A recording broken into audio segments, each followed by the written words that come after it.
Tony, a big part of Zeke's success was the all-around game, the willingness to block when he didn't have the ball in his hands, and J.K. showed some of that with that block for Fields on a touchdown. How close is he in that all-around game to the best you've had? Oh, I don't know. I mean, he's still got some work to do, obviously, as we all do. But it was good. It was good to see him go out and do that. You know, one of the things we talk about is trying to be a complete player all the time, and that's part of it. And being a selfless player, and got to do your job just like everybody else does. And that was his job on that particular play. Can he still get better? Absolutely. You know, in our pass pro and things like that. So yeah, but he's doing a nice job. When you are evaluating and grading that performance, does the block carry more weight than the 60-yard touchdown, or which one? Oh, to me it does. I mean, you know, that 60-yard run, no one touched him either. And so, which is a tribute to the offensive line and them doing their jobs. And it was good to have plays like that, big plays of that nature where he could outrun some guys. But the blocking, that's something that's not a natural act. So that's something you have to want to go do. And again, being a selfless player. Right next door, Tim. Yeah, Tony, you remember 2 years ago when J.K. revealed the jump cut, et cetera, at Indiana. How nervous were you going into that game, knowing you had a freshman who's probably going to have to carry the mail, and just what did you see from him, and do you see sparks of maybe that coming back now?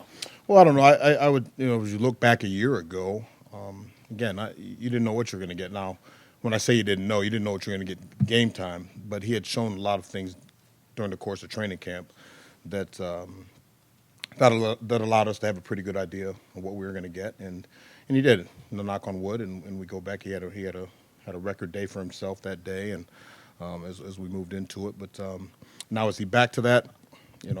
That's debatable. I mean, game time situations all change. He's a different player than he was then, than he is now, obviously. But he's coming along well. Master Teague Saturday was planting his foot and going Right. on cut. What are you seeing out of him that's encouraging to you? Well, he runs really hard, Tim. He does a great job. The kid is a powerful kid. He can run. He's big and strong. He attacks defenders when he makes a decision. I think we're becoming more and more comfortable every single day with him. We missed a lot of training camp, and so the evaluation process is still ongoing. But what he's doing right now, he's earning himself more playing time. Front row middle, Dave. I know you love it when we ask you about running back recruiting, so I'm going to ask you. Of course you are, Dave. I know you can't talk specifics, but are you feeling optimistic? Just what can you say about running back recruiting? Okay, so the last time I said we were fine, I about got in trouble. So I'm going to say we're fine. We'll be okay. How's that? You're going to get in trouble again. You said you're fine. That's okay. I'll handle it. Third row right, Rob. You're coming off to the outside world, looks like a flawless game, but you've been here long enough to see shocking outcomes, Purdue, Iowa.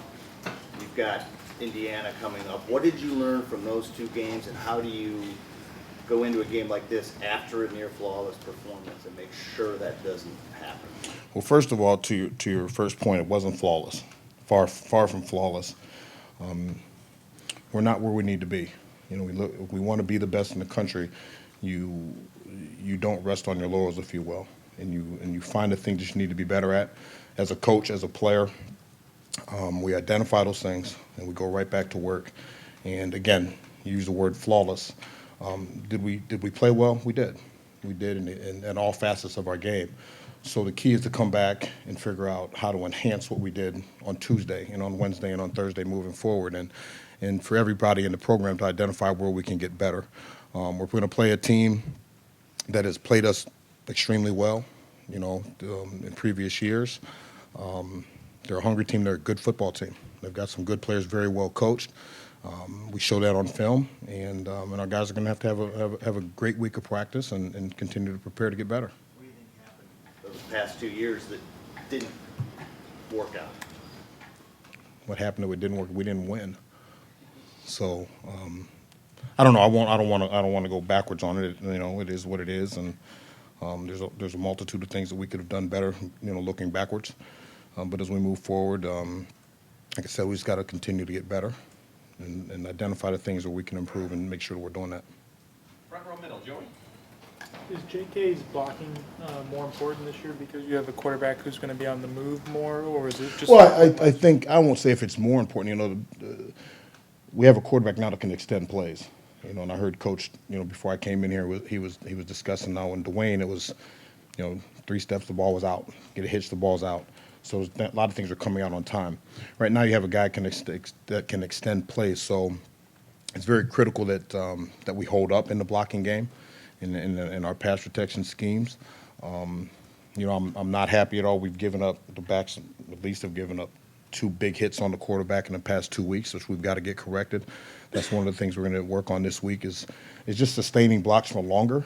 When we're in to help in certain situations and help wherever it may be in a certain gap, or that we hold up better longer.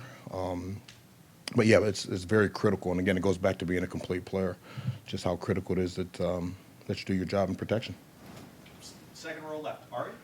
Tony, I don't mean to be annoying about the recruiting stuff. I was just wondering, this is the first time that you've been in this position, you know, at Ohio State, and I probably ever, in terms of just needing somebody this late in the process. How do you approach it? Is it difficult? Is it stressful? Do you change anything when you're out there recruiting to try to get a guy when, you know, that's the latest and maybe the last essential need for the 2020 class? You know, how do I approach it differently? I mean, I don't think I approach it any differently. You know, you go after and recruit the guys that you feel fit your program, the guys that you feel can fit your room, and then you go after them with all you got. And so no, that hasn't changed. There's clearly a battery of guys that we're going after. I'm going after, and we'll see how it goes. I think a lot of people view and think about recruiting from the kids' side, like where do they go?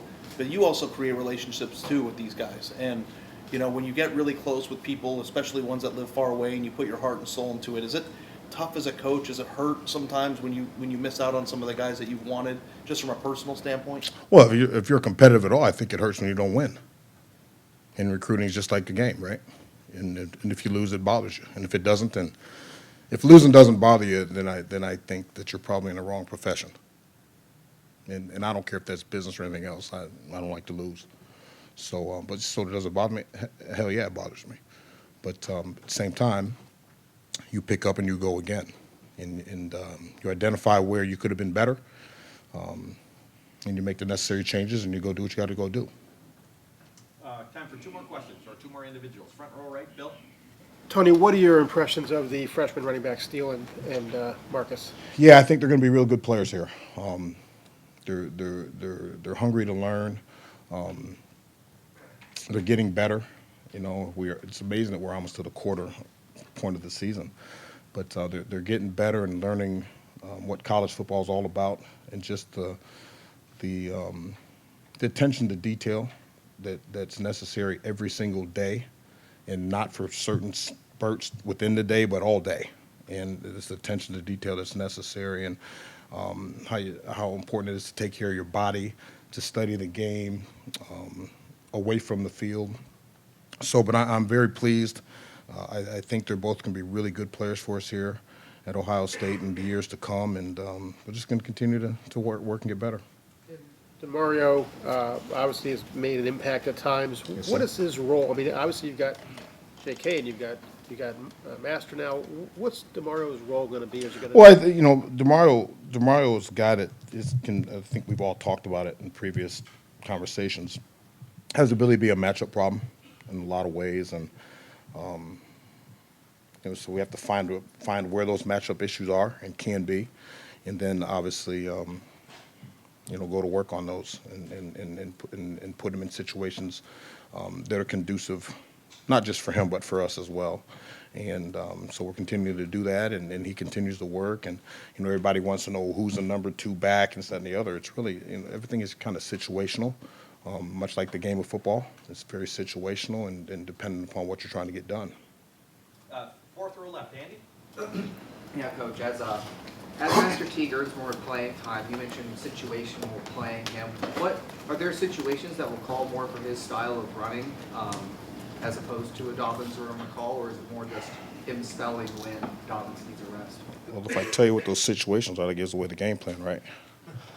So, you know, like I said, it's all situational, depending upon what we're trying to get done at that particular time, and game situations, as I said. So, Yeah, you know, I don't know if I could really directly answer. That's just kind of dependent upon what's going on at that time and where we feel is best needed. I do have one more question. Front row left, Nate. Just, you mentioned before that JK is a different runner now than he was as a freshman. That might seem obvious, but just how is he different? Well, you know, I think one of the things that happened, I'll go back a week, is I think he was trying to hit, you know, even the years, trying to make all these big hits all the time versus just take the game as it comes, read your proper keys and don't get off script, if you will. I think that right now he's finishing runs better than he had, especially when he was younger. He's stronger as far as his physical stature. So I think he's finishing runs better. Obviously, I think he blocks better now than he did then. So he's a little bit different. Obviously, his maturation in the locker room and in the meeting rooms. So I think that's all changed, and his understanding of the game and the concepts and the things that we're doing has changed and gotten better and is enhanced as it should. So when I say he's changed, he's a different player. There's a lot of that, the mental aspect of it as well. So he's coming along. Is he a finished product? Absolutely not. He's got to get a lot better. You know, he had a decent week, and I think he would attest to that too. There's some things that he could have definitely improved on and continue to run and finish runs and yards after contact. So there's some blocking things that we still can improve on, and we will improve on. So he's a real hungry kid and wants to do well, and so that's what we're working for and working towards. Great, Coach. Thank you very much. Tony, just a follow-up. Jerry says I don't care. So. I'm just curious about this. JK's freshman year, he worked with JT, and we know how well JT ran the read game. Right. How much do you think did that help JK have a good year as a freshman when he was working with the quarterback who did that so well? Yeah, you know, I think that was attributed to some of his successes as well.